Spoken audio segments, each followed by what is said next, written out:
আজ আমি কাতলা মাছ বানাবো আলু দিয়ে। আপনাদের সবাইকে জয়শ্রী কড়াই কথাতে স্বাগত জানাচ্ছি। আমি এখন কি করব, মাছটা প্রথমে ভেজে নেব। মাছটাতে আমি নুন হলুদ মেখে রেখে দিয়েছি, এর সাথে সামান্য একটু ময়দাও আমি মেখেছি, যাতে মাছটা ভেঙে না যায়, ভালোভাবে ভাজা হয়ে যায়। সেই জন্য আমি একটু ময়দা মেখে দিয়েছি, কারণ আমি এটা মাছটা একটু অল্প তেলে ভাজছি, ছাকা তেলে ভাজছি না, তাই ময়দাটা ইউজ করেছি। আমার মাছটা এক পাশটা ভাজা হয়ে গেছে, উল্টিয়ে দিচ্ছি মাছটা।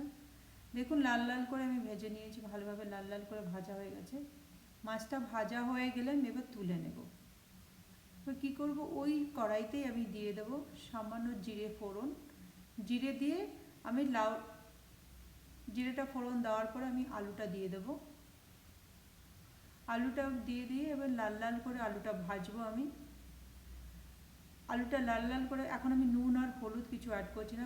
আলুটা ভাজা হয়ে যাওয়ার পরে আমি নুন আর হলুদটা অ্যাড করবো। ভালো করে লাল লাল করে ভাজা হয়ে গেছে আলুটা। এবার দিয়ে দেবো আমি নুন, দিয়ে দেবো সামান্য হলুদ। হলুদটা দিয়ে দেওয়ার পর এবার দিয়ে দেবো আমি কারি পাতা। কারি পাতা দিয়ে দেওয়ার পরে দিয়ে দেবো টমেটো আর একটা কাঁচা লঙ্কা আমি দিয়ে দেবো। আমি এখানে কারি পাতাটা এই জন্যই দিচ্ছি, কারি পাতা ফ্লেভারটা খুব ভালো লাগে আলুর সাথে, তো আমি সেই জন্যই কারি পাতা দিয়েছি।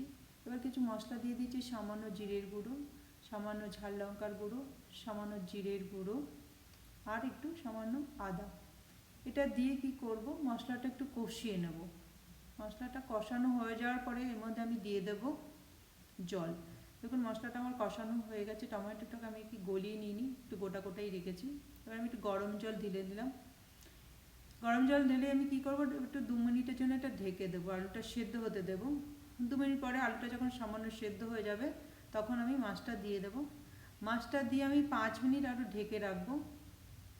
5 মিনিট একটু মাছের ঝোলটা হতে দেবো।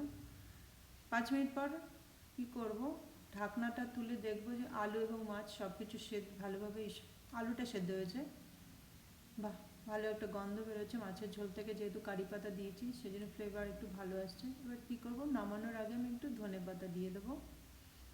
ধনে পাতা দিয়ে আমি মাছের ঝোলটা নামিয়ে নেব। গরম গরম ভাতের সাথে আলু দিয়ে মাছের ঝোলটা ভালোই লাগবে লাঞ্চে। তো আপনারা অবশ্যই বানিয়ে দেখবেন কেমন হয়েছে, খেয়ে অবশ্যই আমাকে বলবেন। আর কে কোথা থেকে দেখছেন সেটাও অবশ্যই আমাকে বলবেন। আপনারা যদি কোনো নতুন রেসিপি দেখতে চান সেটাও অবশ্যই আমাকে কমেন্টে বলবেন। আমি চেষ্টা করব আপনাদের বানিয়ে দেখানোর জন্য। ধন্যবাদ।